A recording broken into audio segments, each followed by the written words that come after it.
নমস্কার বন্ধুরা, সম্ভবামি যুগে যুগে ইউটিউব চ্যানেলে আপনাদের আরো একবার স্বাগত জানাচ্ছি। একটি বৃদ্ধ পেঁচা বলল, জীবনে যদি কোটিপতি হতে চাও তাহলে নিজের জীবন থেকে এই দুইজন ব্যক্তিকে দূর দূর করে তাড়িয়ে দাও।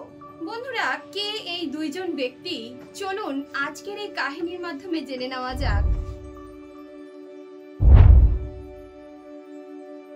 অনেক সময় আগেকার কথা, একদা দাক্ষিণাত্যের জঙ্গলে এক পেঁচা পরিবার বাস করত। তারা একটি বিশাল অর্জুন গাছের ওপর নিজেদের বাসা বানিয়েছিল।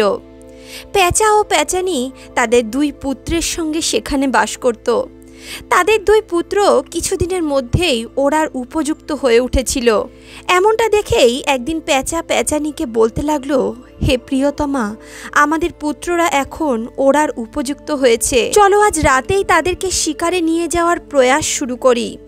কথায় আছে, শুভস্য শীঘ্রম।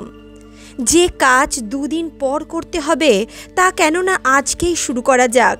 তাছাড়াও আজ পূর্ণিমার রাত, আজ চারদিকে চাঁদের মৃদু মৃদু আলো ছড়িয়ে আছে।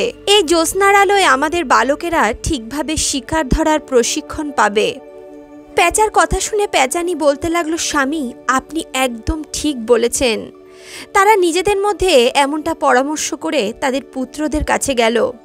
পেঁচা তখন তার দুই পুত্রকে বলতে লাগলো, হে আমার প্রিয় পুত্রেরা, চলো আজই এই জ্যোৎস্নার রাতে তোমাদেরকে শিকার ধরার কিছু কৌশল শেখাই। পিতার মুখ থেকে এমন কথা শুনে দুই ভাই খুবই উৎসাহিত হয়ে গেল। তারা বলতে লাগলো, হে পিতা, আপনার আজ্ঞা শিরোধার্য। পেঁচা তখন তার দুই পুত্রকে সবার প্রথমে শেখালো কিভাবে ডানা মেলে উড়তে হয়। পিতাকে অনুসরণ করে দুই পুত্রই নিজেদের ডানাগুলি মেলে ধরল এবং নিজেদের বাসার থেকে তারা ঝাঁপ দিয়ে দিল। কিছুক্ষণ একটু বেসামালভাবে ওড়ার পর পেঁচার বড় পুত্র তো খুবই সুন্দরভাবে উড়তে শিখে গেল, কিন্তু পেঁচার যে ছোট পুত্র ছিল সে নিজের ভারসাম্য রাখতে পারল না এবং সোজা নিচের দিকে পড়তে লাগলো। গাছের নিচে কিছুটা খড়কুটো পড়েছিল। সেই পেঁচার ছোট পুত্র ওই খড়কুটোর উপরে গিয়ে পড়ল। খড়কুটোর উপরে পড়ার কারণে তার প্রাণ তো বেঁচে গেল, কিন্তু সে মনে মনে খুবই আহত হয়ে পড়ল। তখন পেঁচা তার শক্ত ঠোঁট দিয়ে তার ছোট পুত্রকে তুলে নিয়ে আবারও বাসায় নিয়ে গেল। এবার পেঁচা তার ছোট পুত্রকে বলতে লাগলো, পুত্র, তুমি আবারও চেষ্টা করো। পিতার কথা মতো ছোট পুত্র আবারও প্রয়াস করল, কিন্তু এইবারও সে সফল হতে পারল না। এমনভাবেই সেই পেঁচার ছোট পুত্র 7 বার চেষ্টা করল, কিন্তু প্রতিবারই সে অসফল হচ্ছিল। অবশেষে পেঁচার ছোট পুত্র খুবই নিরাশ হয়ে পড়ল।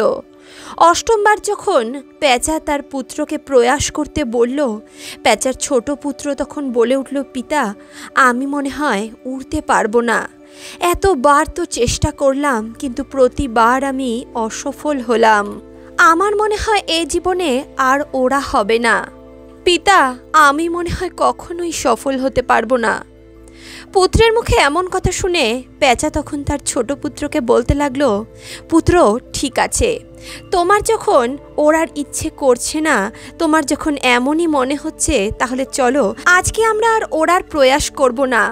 এর পরবর্তীতে আজ আমরা একটি খুবই শিক্ষণীয় কাহিনী শুনব। পেঁচা বলতে লাগলো, পুত্র, জীবনে যদি সফল হতে চাও তবে এই দুইজন ব্যক্তিকে কখনো নিজের জীবনে স্থান দেবে না। এদেরকে নিজের জীবন থেকে দূর দূর করে তাড়িয়ে দেবে, নয়তো তুমি জীবনে কখনোই সফল হতে পারবে না। পেঁচার ছোট পুত্র তখন অত্যন্ত কৌতূহলের সঙ্গে তার পিতাকে জিজ্ঞেস করতে লাগলো, পিতা, কে সেই দুইজন ব্যক্তি, আমাকে কৃপা করে বলুন। পুত্রের কথা শুনে পেঁচা তখন তার পুত্রকে বলতে লাগলো, তাহলে শোনো। অনেক সময় আগেকার কথা, কোনো এক নগরে এক যুবক বাস করত।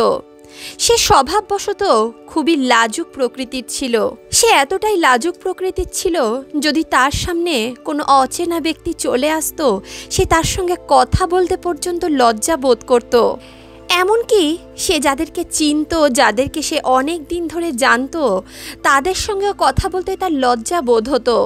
নিজের এই লাজুক স্বভাবের কারণে সে সব সময় খুবই দুশ্চিন্তায় থাকত, কারণ সে তার জীবনে কিছু করতেই পারছিল না। ধীরে ধীরে সময় অতিবাহিত হতে লাগলো। সময় অতিবাহিত হওয়ার সঙ্গে সঙ্গেই তার লাজুক স্বভাবও আরও বেড়ে গেল। নিজের এই স্বভাবের কারণে সে অত্যাধিক নিরাশ থাকতে শুরু করলো। নিজের এই স্বভাবের কারণে সে সব সময় নিজেই দুশ্চিন্তাগ্রস্ত হয়ে থাকত। সে এটা বুঝতে পারছিল না কিভাবে সে নিজের চরিত্রের উন্নতি ঘটায়, কিভাবে সে তার এই স্বভাবকে পরিবর্তন করে। তার পরিবারের সকলেই তার এই লাজুক স্বভাবের কারণে খুবই চিন্তায় থাকত। সেই যুবকের পিতামাতা সব সময় এই ব্যাপারে চিন্তা করত, আমার ছেলের কি হবে, এ কি জীবনে কিছু করতে পারবে। তার এমন স্বভাবের কারণে সে যেখানেই যেত সকলেই তার সুযোগ নেওয়ার চেষ্টা করত, তাকে সকলেই খুব বিরক্ত করত। লাজুক স্বভাবের কারণে সে কাউকে কিচ্ছু বলতে পারত না। ধীরে ধীরে সে সব কিছুর থেকে আলাদা হতে শুরু করলো। তার সবসময় মনে হতো বাইরে গেলে যদি আমাকে কেউ কিছু বলে দেয়, যদি কেউ আমাকে অপমান করে, এই সমস্ত কিছু ভেবে সে কোনো কাজেই নিজের মন লাগাতে পারত না। তার পিতা তাকে যদি কোনো কাজে ঢুকিয়েও বা দিতেন, কিছুদিনের মধ্যেই সে ওই কাজ ছেড়ে দিত। কোনো কাজেই যেন তার মন লাগতো না। তার মনে অনেক রকম চিন্তাধারার ঝড় উঠছিল, কিন্তু সে কাউকেই কিচ্ছু বলতে পারত না। তার লাজুক স্বভাবের কারণে সে কাউকে নিজের মনের কথাও ঠিকভাবে বলতে পারত না। তার সমস্ত ভাবনা চিন্তা, সমস্ত বিচার তার মনেই চাপা পড়ে থাকত। সে নিজের মনের কথা কখনো কাউকে বলতে পারত না। সে যখন ছোট ছিল তখন সকলেই তাকে খুব ভালোবাসতো, কিন্তু বড় হওয়ার সঙ্গে সঙ্গেই তার এই অভ্যাসের কারণে তার জীবিকা নির্বাহ করা খুবই কঠিন হয়ে পড়ল। সেই যুবক সব সময় তার এই অভ্যাসের কারণে দুশ্চিন্তায় থাকত। সে নিজের এই অভ্যাস থেকে নিজেই বেরোতে চাইছিল। সে সব সময় সবার সঙ্গে মন খুলে কথা বলতে চাইছিল। সে জীবনে কি করতে চায়, তার চিন্তাধারা কি, এই বিষয় নিয়ে সে সবার সঙ্গে আলোচনা করতে চাইতো। কিন্তু যখন কেউ তার সামনে আসতো তার মুখ যেন বন্ধ হয়ে থাকতো, সে যেন কিছু বলতেই পারতো না। এমনকি সে তার মা বাবার সামনেও ঠিকভাবে কিছু কথা বলতে পারতো না। যদিবা সে কখনো কাউকে নিজের মনের কথা বলতো, তারা সকলে মিলে তার উপহাস করত। লোকে তাকে ব্যঙ্গ করে বলতো, বাবা তুইও আবার কথা বলতে শিখেছিস। তার এই সমস্যার কারণে তার পিতাও খুবই চিন্তিত থাকতেন। তিনি ভাবতেন আমার ছেলের কি হবে, সে তো কোনো কাজই ঠিকভাবে করতে পারে না। এমনই একদিন সেই যুবকের কিছু বন্ধু তাকে নিয়ে উল্টোপাল্টা কথা বলছিল এবং হাসাহাসি করছিল। তার পিতা এই ঘটনা দেখে নেয় এবং তিনি খুবই ক্রুদ্ধ হয়ে পড়েন। রাগের বশে তার পিতা তার পুত্রকে খুবই উল্টোপাল্টা কথা বললেন এবং বকাবকি শুরু করলেন। পিতার মুখে এমন অবহেলিত কথা শুনে যুবক খুবই ক্রুদ্ধ হয়ে গেল। তার লাজুক স্বভাবের কারণে তার সমস্যার কথা সে তার পিতাকে ঠিকভাবে বলতেও পারল না। কাউকে কিছু না জানিয়ে সে তখন ঘর থেকে বেরিয়ে গেল। দেখতে দেখতে সন্ধ্যা গড়িয়ে গেল, কিন্তু সন্ধ্যা হয়ে যাওয়ার পরও তার পুত্র বাড়ি ফিরল না। যুবকের মাতা পিতা তার সন্তানকে নিয়ে খুবই চিন্তিত ছিলেন। তারা নিজেদের পুত্রকে নিজেদের ঘরে দেখতে চাইছিলেন। এদিকে রাগের চোটে সেই যুবক হাঁটতে হাঁটতে পাহাড়ের একদম মাথায় পৌঁছে গেল। সে পাহাড়ের একদম শেষ প্রান্তে দাঁড়িয়েছিল, যেখান থেকে তার নিচে একটা গভীর খাদ নেমে গেছিল। সেখানে দাঁড়িয়ে দাঁড়িয়ে সে ঈশ্বরকে জিজ্ঞেস করতে লাগলো, হে ঈশ্বর, তুমি আমাকে এমন কেন বানালে? লোকে আমাকে নিয়ে ব্যঙ্গ করে, তারা সব সময় আমাকে নিয়ে বিভিন্ন রকমের উপহাস করে। যখন আমি এই পৃথিবীর সামনে নিজের মনের কথা তুলে ধরতেই পারবো না, কাউকে কিছু বলতেই পারবো না, তাহলে আমি বেঁচে থেকে কি করব? যখনই আমি জীবনে কিছু করতে চেষ্টা করি সকলে আমাকে নিয়ে হাসাহাসি করে। তাদের মনে যা আসে তারা কত অনায়াসে আমাকে সেই সমস্ত কথা বলে চলে যায়, কিন্তু আমি তাদের কথার কোনো উত্তরই দিতে পারি না। এমন জীবনযাপন করে আমি কি করব? এইভাবে বেঁচে থেকে আমি জীবনে কি বা পেতে পারি? তাই হে ঈশ্বর, আমি আর বাঁচতে চাই না, আমি তোমার কাছে আসতে চাই।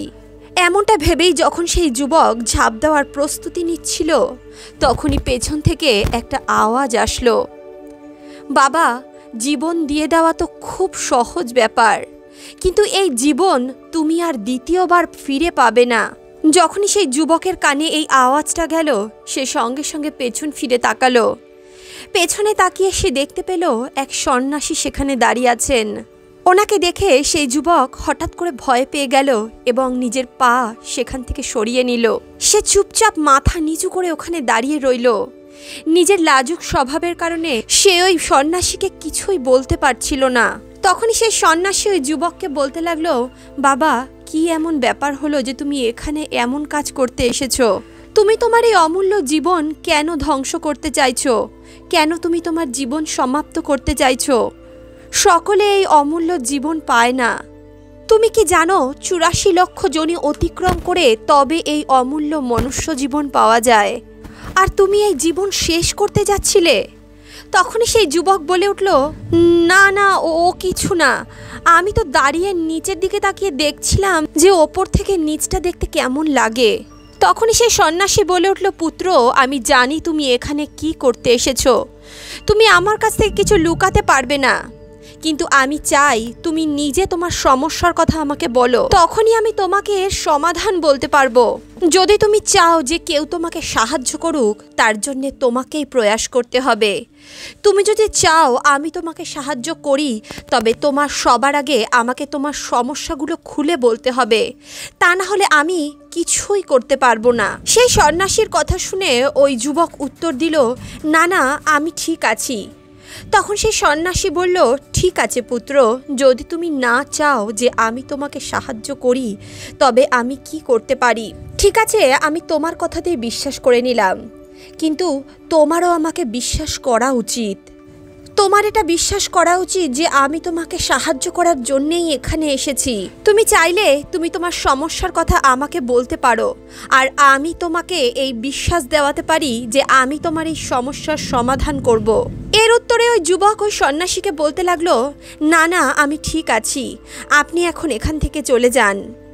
যুবকের মুখে এমন কথা শুনে সন্ন্যাসী বলে উঠল, ঠিক আছে পুত্র, তুমি যদি চাও যে আমি এখান থেকে চলে যাই, তাহলে আমি এখান থেকে চলে যাচ্ছি, কিন্তু আমার একটা কথা ভালো করে মনে রাখো, আমি যদি এখন এখান থেকে চলে যাই তাহলে কিন্তু আমি আর কখনো তোমাকে সাহায্য করার জন্য আসব না। আর এটাও হতে পারে ভবিষ্যতে কেউ কখনোই তোমাকে সাহায্য করার জন্য এলো না। এমনটা বলে সেই সন্ন্যাসী সেখান থেকে এগিয়ে যেতে লাগলো। যখনই সেই সন্ন্যাসী কিছু দূর এগিয়ে গেল, তখনই সেই যুবক চিৎকার করে বলে উঠল, গুরুদেব, আমার সমস্যা অনেক বড়, আপনি কি আমাকে আমার সমস্যার সমাধান দিতে পারবেন? আপনি কি আমার জীবনের এই সমস্যাগুলো ঠিক করে দিতে পারবেন?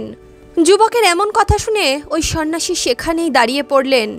তারপর তিনি ওই যুবককে উত্তর দিলেন, পুত্র, এই পৃথিবীতে এমন কোনো সমস্যা নেই যার কোনো সমাধান হয় না। যদি তুমি আমাকে তোমার সমস্যা বলো, তাহলে আমি অবশ্যই তোমার এই সমস্যার সমাধান করব। তখনই সেই যুবক ওই মহাত্মাকে নিজের সমস্যা বলতে লাগলো। সে বলল, গুরুদেব, আমার অনেক বড় একটি সমস্যা আছে। আমি অত্যন্ত লাজুক প্রকৃতির। এই লাজুক স্বভাবের কারণে আমি কখনো কারোর সঙ্গে ঠিকভাবে কথা বলতে পারি না। এমনকি আমি আমার মনের কোনো কথাই কাউকে বলতে পারি না। যখনই আমি কারোর সঙ্গে কথা বলার চেষ্টা করি, তারা আমাকে নিয়ে উপহাস করে। তারা আমাকে নিয়ে নিরন্তর হাসি ঠাট্টা করে যায়। কেউ যদি আমাকে অপমান করে, উল্টোপাল্টা কথা বলে, আমি প্রত্যুত্তরে তাকে কিছু বলতে পারি না। আমি তাদের মতো চালাক হতে চাই, তাদের মতো কথার উত্তর দিতে চাই। আমি নিজের মনের কথা সকলের কাছে প্রকাশ করতে চাই। এই পৃথিবীর সঙ্গে আমি পায়ে পা মিলিয়ে এগিয়ে যেতে চাই। ওই সন্ন্যাসী যুবকের কথা মন দিয়ে শুনলেন এবং বলতে লাগলেন, পুত্র, দরকারের থেকে বেশি লাজুক হওয়ার অর্থ হলো তোমার অন্তরে কোনো ভয় রয়েছে, আর সেই ভয়কে তুমি চিনতে পারছো না। লজ্জা ব্যক্তির শালীনতার একটা অঙ্গ, কিন্তু ভয় পাওয়া একটা অন্য ব্যাপার। যখন আমাদের অন্তরে কোনো ভয় হয়, কোনো বিষয় নিয়ে ভীতি থাকে, তখন আমরা কারোর সঙ্গেই কোনো বিষয় নিয়ে খুলে কথা বলতে পারি না। আমরা চারদিকে শুধু ভয় আর ভয়ই দেখতে পাই। একে লাজুক হওয়া বলে না। লজ্জা তো একটা সীমা পর্যন্ত তোমাকে চুপ রাখতে পারে। তখন সেই সন্ন্যাসী বলতে লাগলো, পুত্র, তুমি সব থেকে বেশি কার কাছে লজ্জা পাও? উত্তরে যুবক বলল, গুরুদেব, আমি আমার পিতার কাছে সব থেকে বেশি লজ্জা পাই। আমি ওনার সঙ্গে কথা বলতে খুবই লজ্জা বোধ করি। আমি ওনার সামনে কখনো কিছুই বলতে পারি না। তখনই সেই সন্ন্যাসী বলে উঠল, আচ্ছা এখন তুমি আমাকে বলো, যখন তুমি তোমার পিতার সঙ্গে কথা বলতে যাও বা ওনার সঙ্গে কথা বলার চেষ্টা করো, তখন তোমার মনে কেমন ধরনের চিন্তাধারা আসে? উত্তরে যুবক বলতে লাগলো, হে গুরুদেব, আমি যখনই আমার পিতার সঙ্গে কথা বলার চেষ্টা করি, আমার মনে হয় আমার পিতা হয়তো আমাকে বকা দেবেন, তিনি হয়তো আমার কথা বুঝতে পারবেন না, তিনি হয়তো আমাকে উল্টোপাল্টা বলবেন অথবা আমার উপরে রেগে যাবেন। আর কোথাও না কোথাও আমার এটাই মনে হয় যে আমি হয়তো কোনো ভুলভাল কথাই ওনাকে বলে দেব। এমনকি আমার মনে কখনো কখনো এই কথাও চিন্তা হয় যে আমার বাবা হয়তো আমাকে ভালোই বাসে না। কিন্তু গুরুদেব, আপনি বলছেন লজ্জা আলাদা কথা আর ভয় পাওয়া আলাদা ব্যাপার। তাহলে গুরুদেব, এমন কোনো উপায় আমাকে বলুন যার দ্বারা আমি আমার ভয়কে জয় করতে পারি। এমন কোনো রাস্তা কি আছে যার দ্বারা আমার এই অন্তরের ভয় সম্পূর্ণরূপে সমাপ্ত হয়ে যায়? কৃপা করে আমাকে এমন কোনো উপায় বলুন যাতে আমি আমার এই ভয় থেকে বেরোতে পারি। অন্যেরা যেমন প্রাণ খুলে বাঁচে, আমিও সেইভাবেই প্রাণ খুলে বাঁচতে পারি। যুবকের কথা শুনে সন্ন্যাসী বলতে লাগলেন, যাও আর নিজের পিতার কাছ থেকে কিছু অর্থ চেয়ে নিয়ে আসো। ওনাকে বলো তোমার কিছু অর্থের প্রয়োজন, তুমি একটা কাজ শুরু করতে চাও। যদি তুমি তোমার পিতার কাছ থেকে অর্থ নিয়ে আসতে সফল হও, তাহলে আমি তোমাকে তোমার সমস্যার সমাধান অবশ্যই বলবো। যুবক খুবই ভয় পেয়ে গেল। সে বলতে লাগলো, হে গুরুদেব, আপনি আমাকে এই কার্য দেবেন না। আমি ওনাকে কিচ্ছু বলতে পারবো না। ওনার সামনে দাঁড়ানোর আমার সাহস হবে না। ওনার সামনে দাঁড়ালেই তো আমার বাক রুদ্ধ হয়ে যায়। আমি কিভাবে ওনার কাছ থেকে অর্থ চাইব? এমন কথা শুনে সন্ন্যাসী বলতে লাগলো, তাহলে তো তোমার সমস্যার কোনো সমাধানই নেই, তুমি কখনোই প্রাণ খুলে বাঁচতে পারবে না। এই কথা শুনে ওই যুবক সন্ন্যাসীকে বলতে লাগলো, গুরুদেব, এমনটা বলবেন না। কৃপা করে আপনি আমাকে অন্য কোনো কাজ বলুন, তার ফলে আমার অন্তরের ভয় পুরোপুরি সমাপ্ত হয়ে যায়। এর উত্তরে সেই সন্ন্যাসী ওই যুবককে বলতে লাগলো, পুত্র, যদি তুমি নিজের অন্তরের ভয়কে সমাপ্ত করতে চাও, তাহলে তোমার আগে আমার এই কাজটা করতে হবে। যুবক খুবই দুশ্চিন্তায় পড়ে গেল। অনেকক্ষণ চিন্তা করার পর সে গুরুদেবকে বলতে লাগলো, ঠিক আছে গুরুদেব, যদি আপনি চান যে আমি এই কাজটি করি, তবে আমি এটা অবশ্যই করার চেষ্টা করব। এমনটা বলে সেই যুবক নিজের গৃহে ফিরে গেল। তাকে দেখে তার পিতামাতা খুবই খুশি হয়ে পড়ল। তখন সেই যুবক ভীত সন্ত্রস্ত হয়ে নিজের পিতাকে বলতে লাগলো, বাবা, আমি তোমাকে কিছু বলতে চাই। যুবকের পিতা বলে উঠল, বলো, কি বলতে চাও? তখন যুবক বলল, বাবা, আমি একটা কাজ শুরু করতে চাই, আর তার জন্যে আমার কিছু অর্থের প্রয়োজন। তুমি কি আমাকে কিছু অর্থ দিয়ে সাহায্য করতে পারবে? পুত্রের মুখে এমন কথা শুনে তার পিতা কিছুক্ষণ তার পুত্রের দিকে তাকিয়ে রইল এবং তারপর নিজের পুত্রের পিঠে হাত রেখে নিজের খুশি প্রকাশ করে বলতে লাগলো, বাবা, অবশ্যই পারবো। এমনটা বলে তিনি তার পুত্রের হাতে কিছু অর্থ তুলে দিলেন আর বলতে লাগলেন, এটাতে হয়ে যাবে নাকি আরও কিছু প্রয়োজন? উত্তরে যুবক বলে উঠল, না না বাবা, এতেই হবে, আমি এতেই আমার কাজ শুরু করতে পারবো। যুবক তখন তাড়াহুড়ো করে অর্থ নিয়ে সেই সন্ন্যাসীর কাছে গিয়ে পৌঁছলো। তারপর তার হাতের ওই অর্থের পুটুলিটি গুরুদেবের পায়ের কাছে রেখে দিয়ে বলতে লাগলো, গুরুদেব, আপনি যেমনটা বলেছিলেন আমি তেমনটাই করেছি। আমি আমার পিতার কাছ থেকে অর্থ নিয়ে এসেছি। এখন আপনি আমাকে আমার সমস্যার সমাধান বলুন। তখন ওই সন্ন্যাসী ওই যুবককে বলতে লাগলেন, আরে এত তাড়াহুড়ো কিসের? এখনও তো তোমাকে আমার আরও একটি কাজ করে দিতে হবে, তখনই আমি তোমাকে তোমার সমস্যার সমাধান বলবো। আর যদি তুমি আমার ওই কাজটি না করে দাও, তবে আমি কখনোই তোমাকে তোমার সমস্যার সমাধান বলবো না। তখন সেই যুবক ওই সন্ন্যাসীকে বলে উঠল, গুরুদেব, কিছুক্ষণ আগেই তো আমি আপনাকে আপনার একটি কাজ করে দিলাম, এখন আপনি আমাকে আরও একটি কাজ করতে বলছেন? সন্ন্যাসী উত্তর দিলেন, হ্যাঁ, তোমাকে আমার জন্য আরও একটি কাজ করতে হবে। যুবক কিছুক্ষণ চিন্তা ভাবনা করল, তারপর বলতে লাগলো, আচ্ছা ঠিক আছে, বলুন আমাকে কি করতে হবে। উত্তরে সন্ন্যাসী বলতে লাগলেন, যাও আগে এই অর্থগুলো যেগুলো তুমি তোমার পিতার কাছ থেকে চেয়ে নিয়ে এসেছো সেগুলো ওনাকে ফিরিয়ে দিয়ে আসো। আর এরই সঙ্গে তুমি ওনাকে এটাও বলবে যে পিতা, আমি এখন কোনো কাজ করতে চাই না, কিন্তু যখন উপযুক্ত সময় আসবে আমি আপনার কাছ থেকে এই অর্থগুলি নিয়ে নেব আর এই অর্থ দিয়ে কোনো একটি ভালো কাজ শুরু করব। গুরুদেবের এমন কথা শুনে সেই যুবক অত্যন্ত ভয় পেয়ে গেল। সে ভয়ে কেঁপে উঠল আর বলতে লাগলো, গুরুদেব আপনি আমাকে দয়া করে অন্য কোনো কাজ দিন, আমি অতি অবশ্যই সেই কাজ আপনাকে করে দেব, কিন্তু আপনি আমাকে এই কাজটা করতে বলবেন না। এখন যদি আমি ওনার কাছে এই অর্থ নিয়ে যাই উনি আমার ব্যাপারে কি ভাববেন, আমি তো ওনার সামনে লজ্জিত হয়ে যাব, তাই আপনি কৃপা করে আমাকে অন্য কোনো কাজ দিন। তখন সন্ন্যাসী ওই যুবককে বলতে লাগলেন, পুত্র আমি তোমাকে যেই কাজ দিয়েছি তোমাকে সেই কাজই করতে হবে, অন্যথা আমি তোমার সমস্যার সমাধান করতে পারবো না। তখন যুবক বলতে লাগলো, ঠিক আছে গুরুদেব, আমি ফিরে যাচ্ছি আর ওনাকে এই অর্থ ফিরিয়ে দিয়ে আসছি।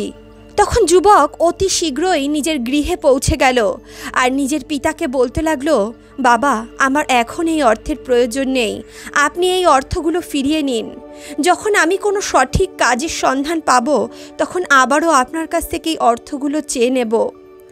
যুবকের পিতা তখন তার পুত্রের দিকে এক দৃষ্টিতে কিছুক্ষণ তাকিয়ে রইলেন, তারপর মৃদু হেসে নিজের পুত্রকে বলতে লাগলেন, পুত্র আমার মনে হয় কি কোনো কার্য শুরু করার আগে সেই সম্বন্ধে আগে সম্পূর্ণ তথ্য নিয়ে নেওয়া উচিত, সেই কাজটা আগে ভালো করে শিখে নেওয়া উচিত, কাজটি কখন কিভাবে এবং কত দিন পর্যন্ত করতে হবে এ ব্যাপারেও আমাদের একটি স্পষ্ট ধারণা থাকা প্রয়োজন।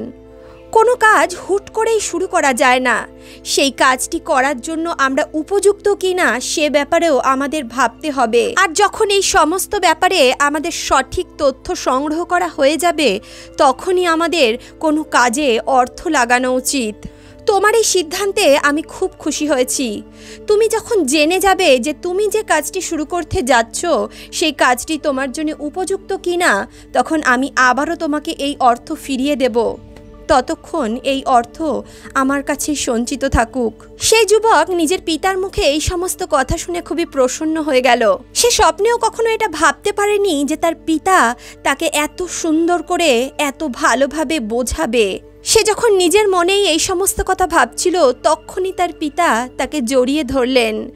পিতার আলিঙ্গন পেয়ে যুবকের আত্মবিশ্বাস আরও দ্বিগুণ হয়ে গেল। তারপর সেই যুবক আবারও সেই সন্ন্যাসীর কাছে ফিরে গেল আর বলতে লাগলো, গুরুদেব আমি আপনার কাজ করে দিয়েছি, আমি আমার পিতাকে সেই অর্থ ফিরিয়ে দিয়েছি, এখন আপনি আমাকে কৃপা করে বলুন যে আমি কিভাবে আমার সমস্যার সমাধান করতে পারি। তখনই সেই সন্ন্যাসী ওই যুবকের দিকে তাকালেন এবং যুবককে বলতে লাগলেন, পুত্র এত তাড়াহুড়ো করো না, এখনও তোমার আমার আরও একটি কাজ করে দিতে হবে। যুবক বলতে লাগলো, গুরুদেব আপনি কেন আমাকে দিয়ে বারবার এই সমস্ত কাজ করাচ্ছেন? আপনার কাছে কি আমার সমস্যার কোনো সমাধান আছে? আপনি আমাকে বোকা বানাচ্ছেন না তো? যেমনভাবে অন্যেরা আমাকে বোকা বানায় আপনিও কি আমাকে সেইভাবেই বোকা বানাচ্ছেন? আপনি আমাকে প্রথমে বললেন নিজের পিতার থেকে অর্থ চেয়ে নিয়ে আসতে, আমি আমার পিতার কাছ থেকে অর্থ চেয়ে নিয়ে আসলাম। তারপরে আপনি বললেন আমার পিতাকে সেই অর্থ ফিরিয়ে দিয়ে আসতে, আমি আমার পিতাকে সেই অর্থ ফিরিয়ে দিয়ে আসলাম। এখন আপনি আমাকে বলছেন আপনার হয়ে আরও একটি কাজ করতে।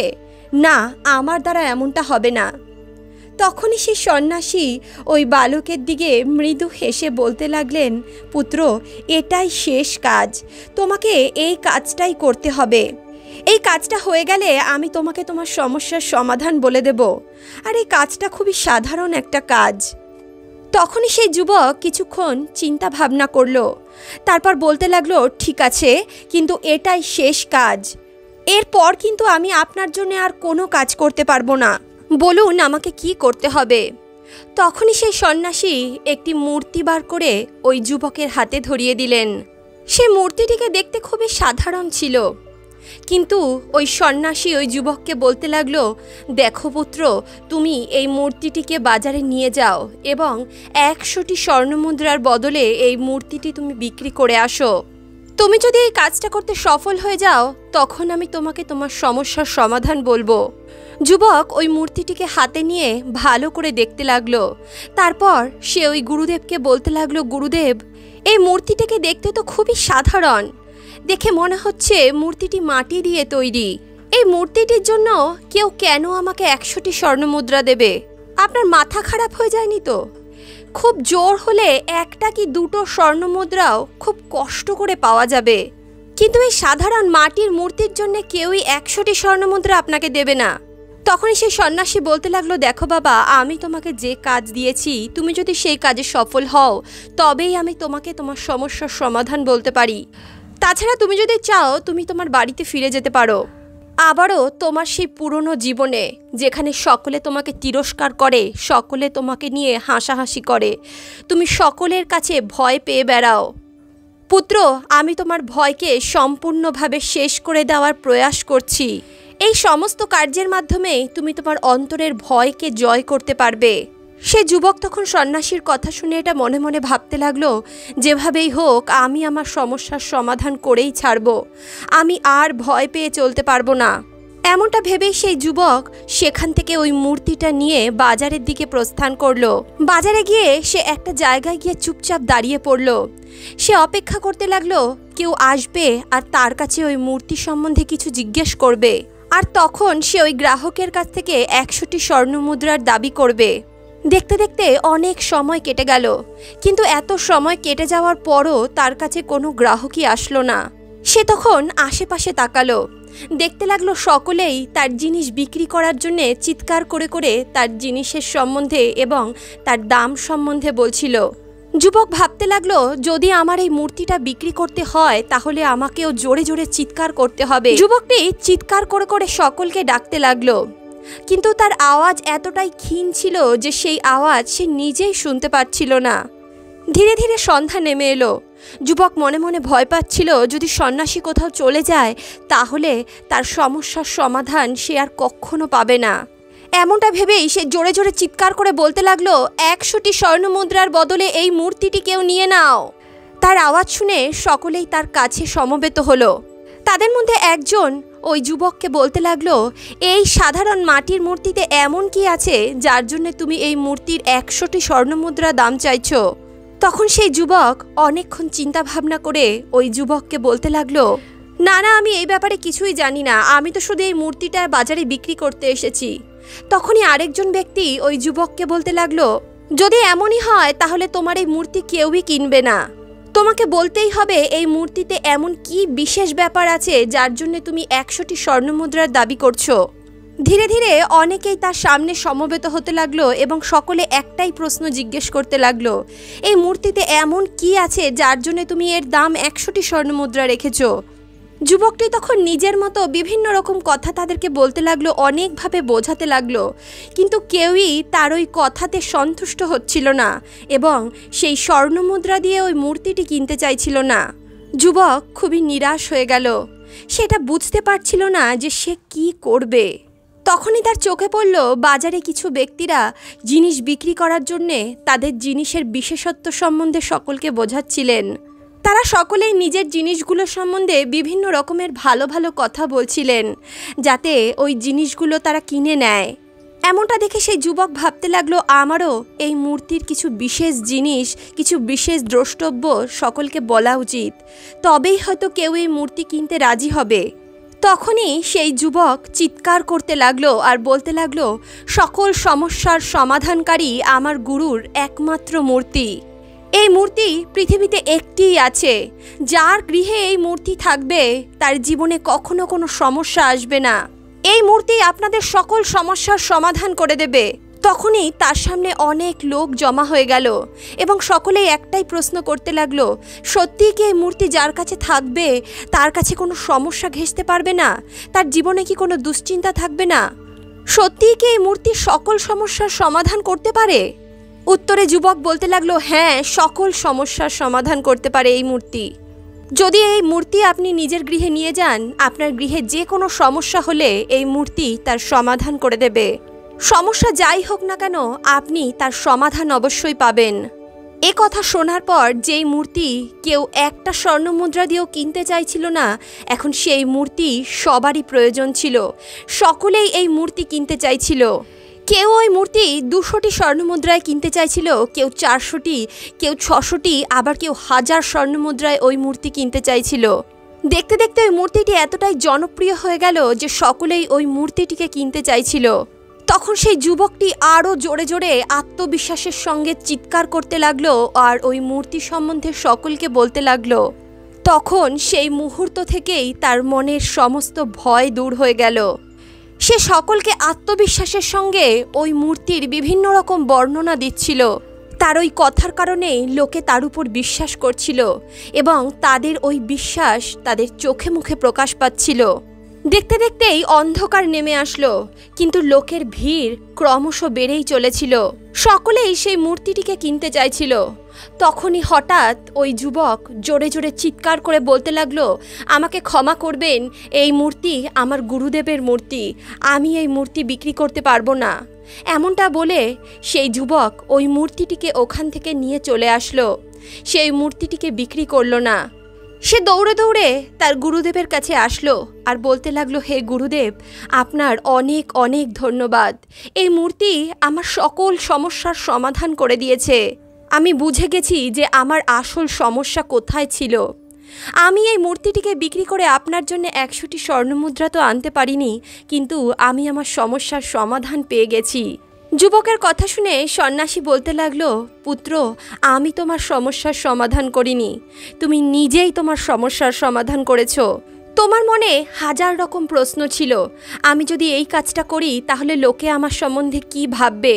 যদি আমার মনের কথা আমি কাউকে বলতে চাই তাহলে তারা আমার উপরে হাসবে। আমি যদি কাউকে কিছু বলতে যাই বা আমি কিছু করতে চাই তাহলে আমি হয়তো ভুলটাই করব। এমনই অনেক বিচার তোমার অন্তরে ছিল, এমনই অনেক ভয় তুমি তোমার মনের মধ্যে পোষণ করে রেখেছিলে। কিন্তু যখন তুমি এই মূর্তিটি বিক্রি করতে গেলে, তুমি হাজার হাজার মানুষের সম্মুখীন হলে। তুমি মন খুলে তাদের সামনে নিজের মনের কথা বলতে পেরেছো। তুমি যখন মন খুলে নিজের কথা বলতে শুরু করেছো, তখনই তোমার মনের ভয় সমাপ্ত হয়ে গেছে। যুবক তখন সন্ন্যাসীকে বলতে লাগলো, হে গুরুদেব, আপনি আজকে আমার মনের মধ্যে সেই বিশ্বাস জাগ্রত করেছেন, যে বিশ্বাসের দ্বারাই আমি আমার জীবনে সফলতা অর্জন করতে পারবো। আমি যা ইচ্ছা তাই করতে পারবো, আমি যা করব আমি তাতেই সফল হব। তখনই সেই পেঁচা তার ছোট পুত্রকে বলতে লাগলো, পুত্র, অন্তরের ভয় এবং অন্তরের লজ্জাই হলো সেই দুই ব্যক্তি যাকে আমাদের অন্তর থেকে দূর দূর করে তাড়িয়ে দেওয়া উচিত। আমরা যদি আমাদের অন্তর থেকে ভয় আর লজ্জাকে দূরে সরিয়ে দিতে পারি তাহলে আমরা জীবনে যা চাই তাই করতে পারবো। জীবনে যদি বারবার ব্যর্থতার সম্মুখীন হও তাহলে কখনো হেরে যাবে না। আবার মাথা তুলে দাঁড়াও আর চেষ্টা শুরু করো, দেখবে এবার তুমি জিতবেই জিতবে। পিতার কথা শুনে পেঁচার ছোট পুত্র বলতে লাগলো, পিতা, আমি আবারও চেষ্টা করব আর এবার আমি সফল হবই। এমনটা বলেই সে নিজের ডানা দুটো মেলল এবং মুক্ত আকাশে উড়াল দিল। তার মনে বিশ্বাস ছিল যে সে এবার জিতবেই। সে নিজের অন্তরকে বলতে লাগলো, আমি এই আকাশের রাজা আর আমি এই আকাশে রাজত্ব করার জন্যেই জন্মেছি। এমনটা ভেবেই সে দূর আকাশে উড়ে গেল এবং এবার সে সফল হলো। বন্ধুরা, যারা জীবনে নিরন্তর অসফলতার মুখ দেখছেন, অনেক কিছু করেও যারা সফল হতে পারছেন না, আশা করি আজকের এই কাহিনী, আজকের এই প্রসঙ্গ তাদের জীবনে একটি নতুন অনুপ্রেরণা যোগাবে। তাহলে বন্ধুরা, আজকের এই কাহিনী, আজকের এই প্রসঙ্গ আপনাদের কেমন লাগলো? এই কাহিনী থেকে আপনারা কি শিখতে পেলেন? আমাদের কমেন্ট বক্সে অবশ্যই লিখে জানাবেন। ভিডিওটি ভালো লাগলে অবশ্যই ভিডিওটিতে একটি লাইক করুন, বন্ধু বান্ধব আত্মীয় পরিজনের সঙ্গে ভিডিওটি শেয়ার করুন আর অন্তর্মন থেকে বলুন, রাধে রাধে।